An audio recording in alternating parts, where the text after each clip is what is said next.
Hey there. Wanted to put together a very brief video about the difference between inner and outer joins, which is something that students sometimes have confusion and question about, but which I think can be made crystal clear with an easy example.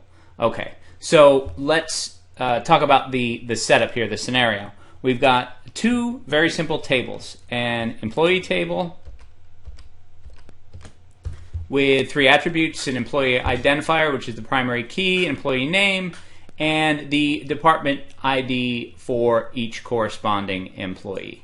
All right, simple enough. Then similarly, we have a department table, two attributes: the department ID, which is acting as primary key for the department table, and the department name. Okay, so there's scenario. Obviously, you can see that there is a primary key foreign key relationship. The department ID attribute is shared between the two tables. All right, so let's take a brief moment and look at this from an entity relationship diagramming perspective, because especially for those in the class, I want you to understand where this situation where outer join and inner join can make a difference would arise from a design perspective. Okay, so here we have it. Two entities, employee and department. A given employee can work for at most one department. A department can have working for it many employees.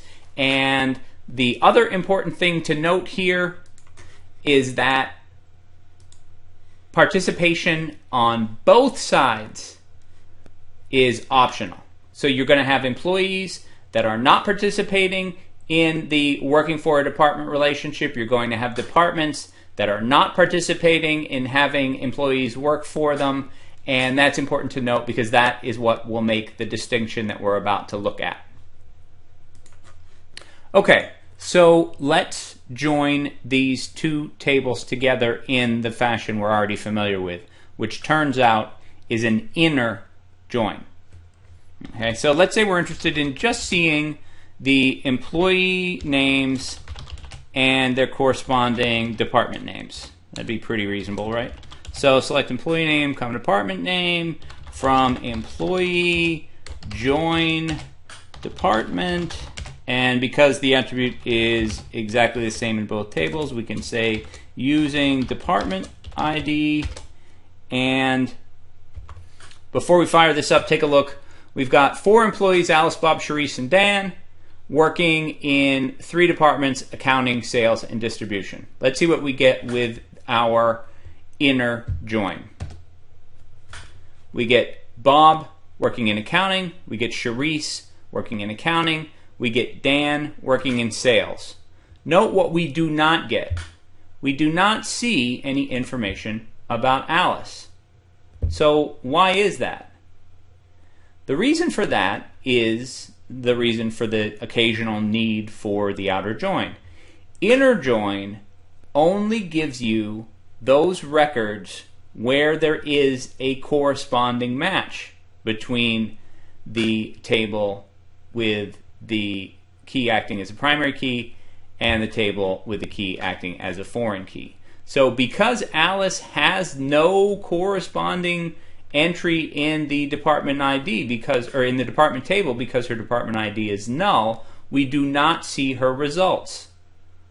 An outer join can help us remedy that. So let's take a look at the outer join.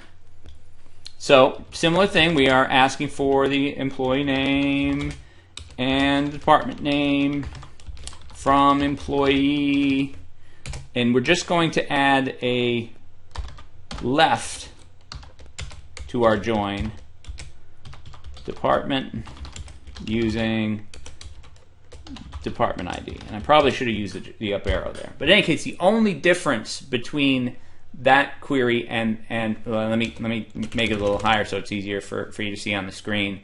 The only difference is the addition of this reserved word left. And what that signifies is that we want a left outer join. Let's see what that gives us. Lo and behold, it gives us Alice. And so what a left outer join is doing is specifying, saying, for the left table, which is going to be the table that's referenced first, that's referenced before the actual join term, for that table, give me every match plus any records without a corresponding match. No big deal. If we want to see that, we can specify left join and we can get it. And there you have it. Additional wrinkle. Let's look at our original tables. So we've seen a way to add Alice in spite of the fact that she does not have a corresponding department ID. But what have we not yet seen? Well, we've not yet seen any appearance by the distribution department with department ID number 3. Why is that? Same exact difference, only in the other direction. Distribution happens to be a department with no corresponding entry in the employee table. There is no employee who works for department ID number 3. So how can we remedy that? Well, we remedy that using, instead of left join, we use right join. All right, and let me bring that up there a little bit and take a look at that. And lo and behold, we've got an entry now for distribution in our join results, in spite of the fact that the corresponding employee is non-existent and returns a employee name of null. Same exact situation, only applied to the right table, or the table on the right hand of the join. That's the table that appears after the actual join reserve word. So we see employee on the left and department on the right. That's an arbitrary orientation. We could flip it. If we flipped it, then obviously we would also need to flip the left-right orientation. That's the essential difference. Now, one additional wrinkle, you might say, okay, so you showed us how to do the left and see Alice. You showed us how to do the right and see distribution. How about if we want to see both of those at the same time? Well, MySQL does not make that completely effortless to do. However, it's not terribly difficult. In Oracle and other systems, they afford a full outer join, which is basically saying, give me this stuff from the left outer join, combined with the right outer join, with duplicates removed, and give me the entire scenario. We have to work around the fact that there is no full outer join syntax. It's relatively straightforward to do that.